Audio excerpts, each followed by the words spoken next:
You are in Texas, and you are a professional clown. The day begins before the sun has fully risen, with you packing a suitcase full of costumes, wigs, and cheap props into the back of a beat-up car that smells of grease paint and balloons. You drive across endless stretches of highway, knowing that the moment you arrive, your row is already set. You are the smile, the laugh, the distraction, no matter what you feel inside. By the time you step into the party hall, the heat is brutal. The heavy costume sticks to your skin, and your makeup starts melting before the show even begins. You catch your reflection in a window, white paint streaking down your cheek, and you know you will have to keep fixing it in secret, so no one notices that the clown is crumbling. Outside eyes think this is a life of silliness and fun, as if you spend your days juggling and joking without a care. What they never see is the endless weight of dragging bags of props, pumping balloons until your hands ache, or racing from one gig to another because missing even one means not paying rent.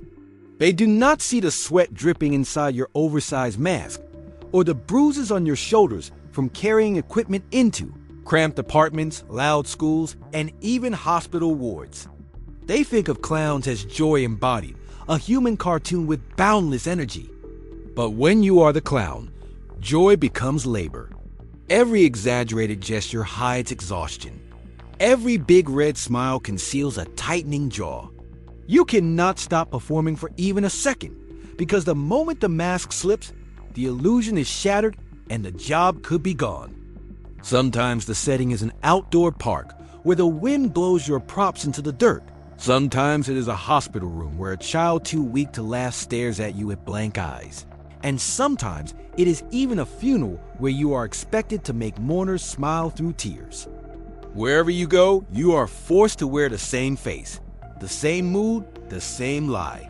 On the surface, it looks like laughter, but beneath it is exhaustion, frustration, and the knowledge that you are invisible as yourself and valuable only as a caricature. You become both the joke and the one who delivers it. And soon, you will discover that the hardest part of this life is not the weight of the costume or the suffocating paint, but the people themselves, because the audience can be far crueler than the job. The audience is never what you expect, and most of the time, it feels like walking into enemy territory disguised as a joke. Children who are supposed to laugh are the first to attack. They tug at your oversized shoes, stomp on your toes, and yank the red nose from your face, while laughing at how silly you look when it falls off. Sticky fingers smear your costume with cake frosting, and little fists throw punches at your sides because they want to see if the clown will ever stop smiling. At one birthday party, a boy runs straight at you and kicks your shin hard enough to bruise, while the parents nearby laugh instead of intervening. Another girl grabs your colorful wig and tries to rip it off, exposing your sweaty scalp to a room full of children who immediately scream in delight, not because of a trick, but because they think they have humiliated the clown. The insults do not stop with kids. Adults join in with cruel jokes, whispering about how ridiculous you look, or recording every stumble and mistake to post online for strangers to mock. A balloon pops in your hand, and the entire room bursts into laughter. Not with you, but at you, replaying the clip later with captions calling you a failure. You become a living meme, judged not for skill, but for how well you can endure humiliation. Even when you are doing everything right, the shadow of the scary clown stereotype follows you everywhere. Parents eye you with suspicion, guests whisper about horror movies, and sometimes people refuse to let you near their children at all. Instead of joy, your presence sparks nervousness, unease, or outright fear. The stigma of being associated with something sinister clings to you, no matter how colorful your costume or how exaggerated your smile. The paradox is sharp. You are hired to create laughter, to be the centerpiece of celebration, yet you are treated like a punching bag, a joke at your own expense, a target for both children and adults. At one party, a cake meant for the birthday child is smashed into your face by a group of kids who think the clown deserves it. At another, you are in the middle of a routine when a teenager throws a soda can that bursts against your chest, soaking your costume and forcing you to continue dripping wet while everyone howls. The show does not stop because you cannot afford to let it stop.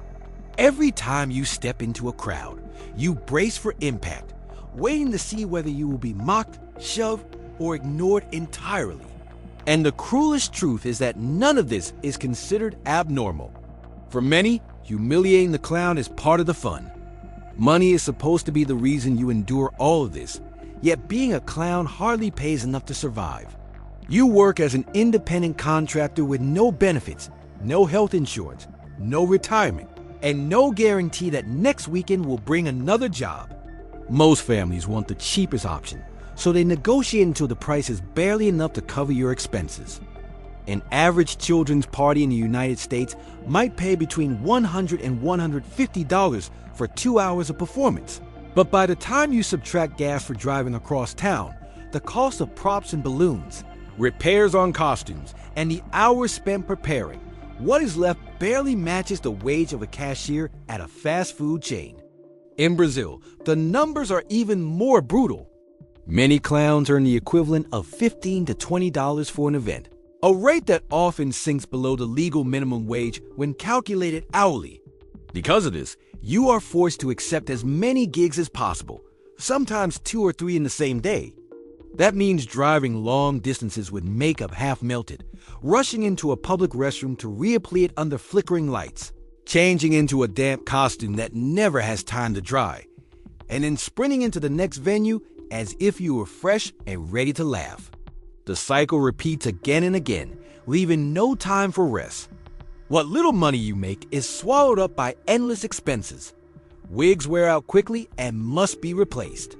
Costumes rip under the strain of constant pulling from kids and need to be stitched or replaced with new fabric. Balloons alone can eat into your paycheck, since a single routine may use hundreds. And the cheap ones that families expect you to provide burst so easily that you waste dozens just trying to keep up. On top of that are transportation costs. Gas prices rise. Maintenance on your car grows heavier with constant trips across rough city streets. And sometimes the money spent reaching the job cancels out the money earned at the job. Even when you do everything right, clients may pay late or try to avoid paying altogether, claiming the show was too short or that the children did not laugh enough. You are left chasing after your own wages, humiliated not just in performance, but in the negotiation of your survival. Compare this with the average minimum wage in the United States, around $1,500 to $2,000 per month for full-time work. A clown working constantly may not even reach half of that, despite exhausting themselves at every performance. In Brazil, where the monthly minimum hovers around $300, many clowns still fall short, living gig to gig, often borrowing money just to keep costumes in shape. The economic misery turns the fantasy into a trap. You are chained to a role that drains your body, empties your wallet, and still demands a smile. And yet, the financial struggle is not even the worst part, because behind the money problems lies something even heavier: the risks to your physical safety and emotional health. The work does not stop at birthday parties, because clowns are pushed into environments that test not only the body, but also the mind. Hospitals often call for clowns as volunteers to bring comfort to children. And walking into a pediatric ward with painted cheeks and a bag of balloons feels like entering another world. You are expected to deliver laughter in a place filled with the smell of disinfectant and the sound of monitors beeping, where children are connected to tubes and fighting battles far beyond their years. The job forces you to sing and joke while a child too weak to speak looks at you with empty eyes, or to twist balloons for a boy who is laughing one day but gone the next. The laughter you create is real, but so is the pain you carry home afterward, knowing you cannot erase the images that stay burned into your mind. In some places, clowns are sent to prisons or shelters, where the audience is not a group of cheerful children, but people who carry resentment, anger, and suspicion. You become a distraction in environments where no one truly wants you, where the jokes fall flat and the painted face becomes an easy target for ridicule. Some performers have been hired even for funerals, a setting where the pressure becomes unbearable. You are told to lighten the mood while family members cry, and every smile you force feels like a betrayal of the grief in the room. Your costume becomes a barrier between you and the morning, and while you juggle or sing, you know no one really wants to laugh. There are even more extreme cases. In countries torn by conflict, clowns have been used to distract children in war zones, arriving with painted smiles in villages scarred by violence. They perform under the sound of distant gunfire or the fear of sudden attack, turning the role of entertainer into something dangerously close to a shield against trauma that is far beyond the power of jokes to heal. In these conditions, the costume becomes armor, the makeup a mask that hides not only your face, but also the breaking of your spirit. On the outside, you are still the colorful character, dancing, juggling, falling, and smiling.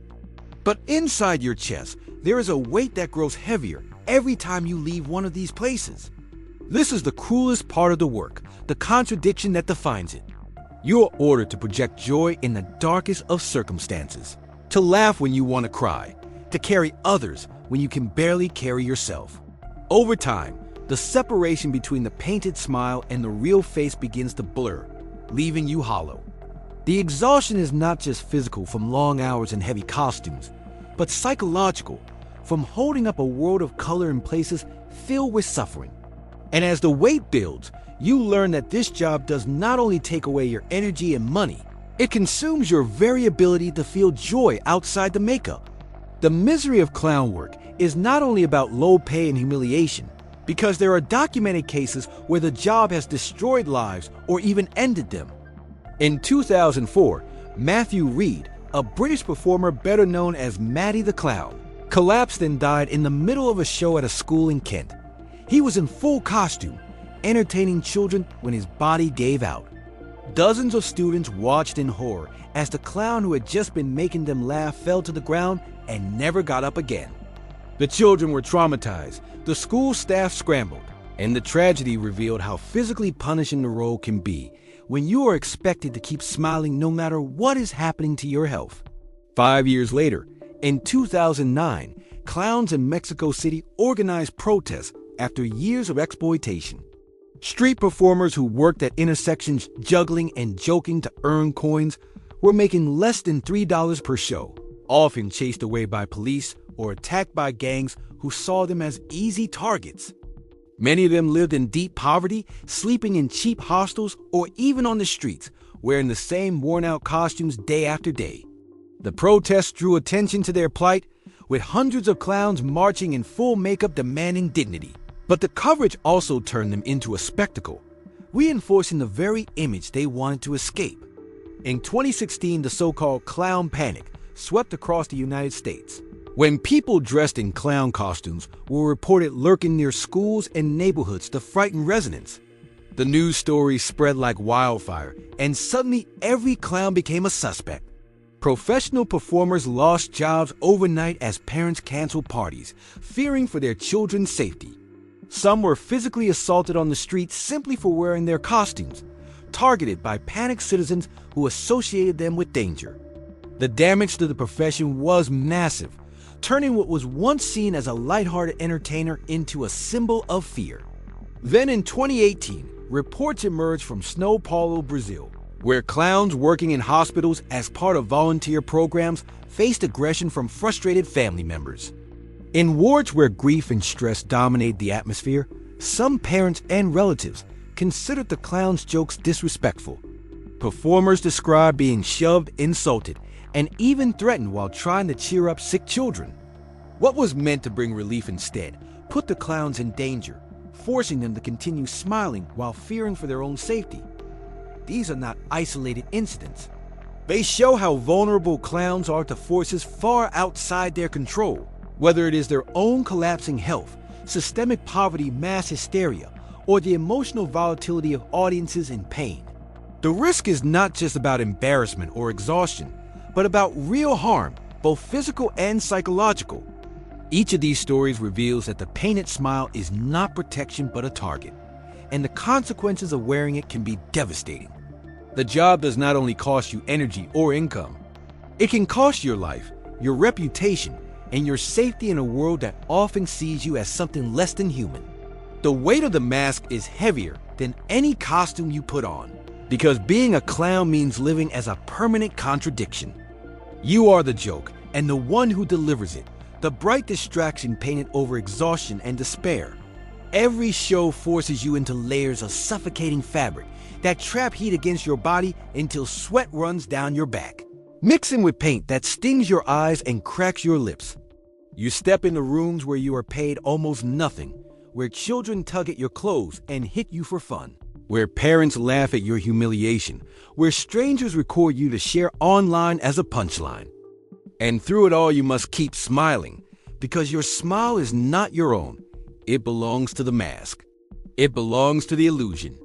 Many clowns eventually walk away, crushed not by the laughter, but by the silence that follows when the show ends.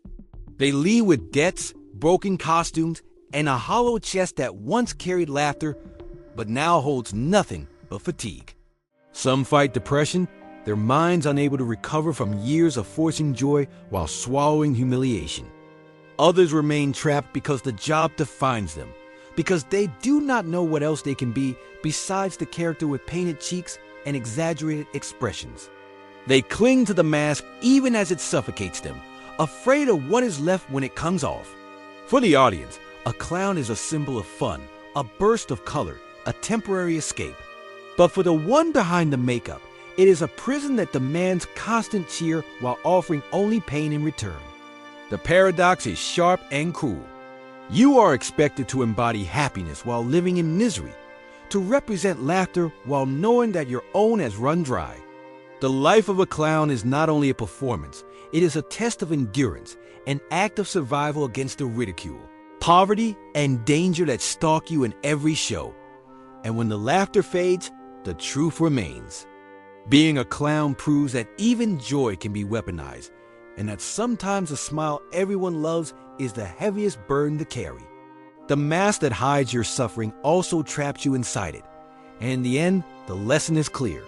Laughter is not always light, and the one who makes the world laugh often suffers the most in silence.